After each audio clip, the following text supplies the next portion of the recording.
Assalamualaikum warahmatullahi wabarakatuh. Teman-teman apa kabar? Semoga semuanya dalam kondisi sehat walafiat. Senang sekali narasi bisa hadir dengan catatan Najwa spesial.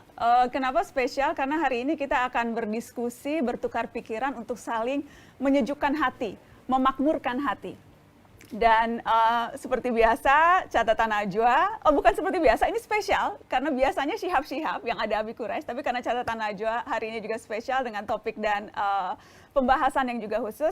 Saya mau memperkenalkan siapa tamu yang ada di samping saya, ada Abi Quraish Syihab. Abiku. Apa kabar? Baik, alhamdulillah. Abi sehat. Alhamdulillah. Dan yang di samping Abi sebetulnya perlu diperkenalkan lagi nggak ya, karena sudah terlalu terkenal ini. Ada Gus Baha. Assalamualaikum Gus. Assalamualaikum warahmatullahi wabarakatuh. Sehat-sehat Gus. Alhamdulillah. Terima kasih banyak sudah bersedia hadir silaturahmi. Senang banget bisa kumpul lagi sama Gus Baha di rumah Abi. Ya, sama-sama.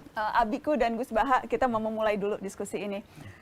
Menjelang Ramadan, tapi peristiwa belum lama ini ada beberapa peristiwa yang rasanya membuat pilu. Bom bunuh diri, kemudian juga ada penyerangan di Mabes Polri. Dan pelakunya, Abiku, pelakunya itu menuliskan surat wasiat. Yang di surat itu menyatakan mereka melakukan itu atas nama jihad.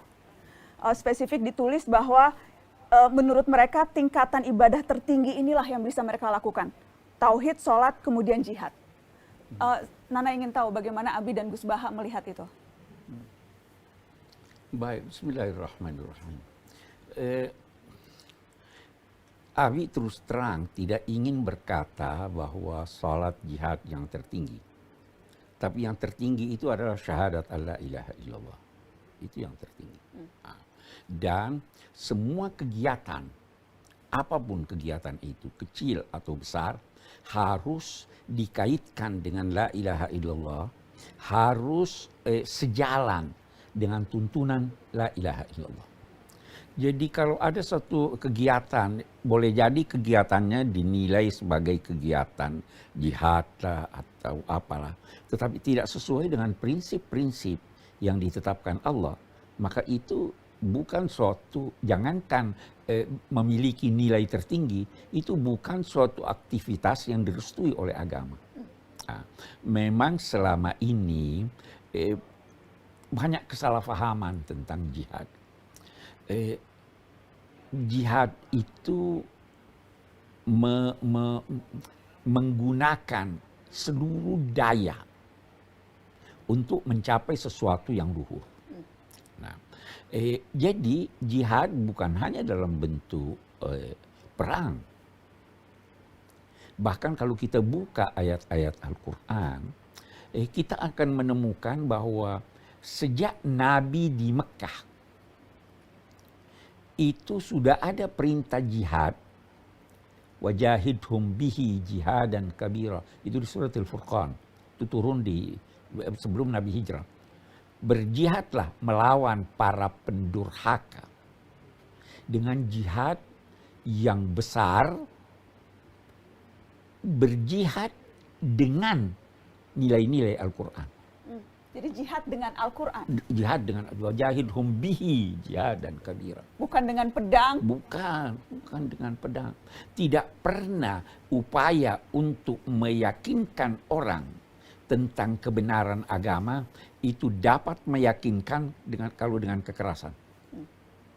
Nah, jadi kalaupun mau berkata ada salat, ada jihad yang dimaksud dengan jihad yang besar itu dalam bahasa Al-Quran, juga nanti dalam bahasa hadis, adalah jihad melawan gejolak nafsu, ingin membalas dan sebagainya dan sebagainya.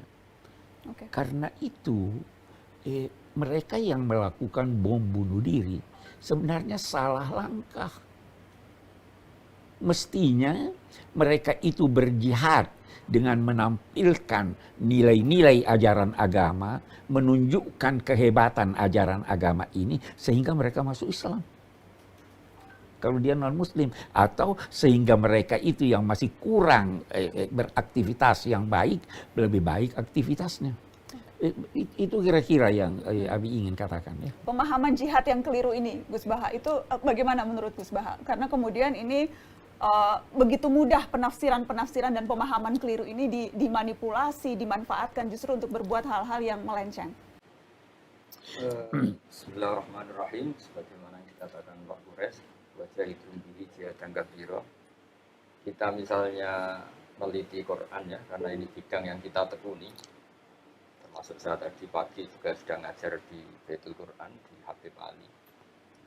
Logika tadi yang dikatakan Pak Kures bahwa dengan logika yang baik, perilaku yang baik, juga tutur kata yang baik, diharapkan orang tertarik pada Islam.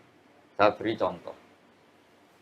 Dulu ketika orang-orang Mekah masih menyembah Lata, Uzza, Hubal, itu Quran menjelaskan satu logika dan mereka ditantang untuk berlogika sampai istilahnya pakai kata aro'aitum. Coba tolong sampaikan ke kami, kata Allah. Matad'una min dunillah. Tuhan-Tuhan yang kalian sembah itu Lata, Uzza dan seterusnya. Aruni madza khalaqu minal ardi am lahum syirkun fis sama. Cobalah kalau jadi Tuhan dia kira-kira yang punya prestasi lah. Misalnya pernah bikin langit, bumi atau apa. Malah jadi Tuhan tanpa prestasi. Sehingga orang-orang kafir mulai berpikir. Saya masih ingat ketika dulu baca tulisan membumikan Al-Quran milik Pak Kures. Sifat pertama dikenalkan Allah itu Bismi Rabbikal ladzi khalaq. Ya kira-kira lah kalau ngaku Tuhan itu ya punya prestasi kholaqah menciptakan. Sehingga Allah ngendikannya jelas sekali. Aruni madza khalaqu minal ard am lahum syirkun fis sama.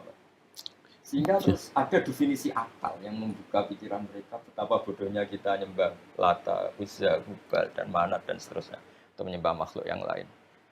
Nah, jihad dengan Quran ya kira-kira dengan cara seperti itu. Itu juga bagus sekali ini.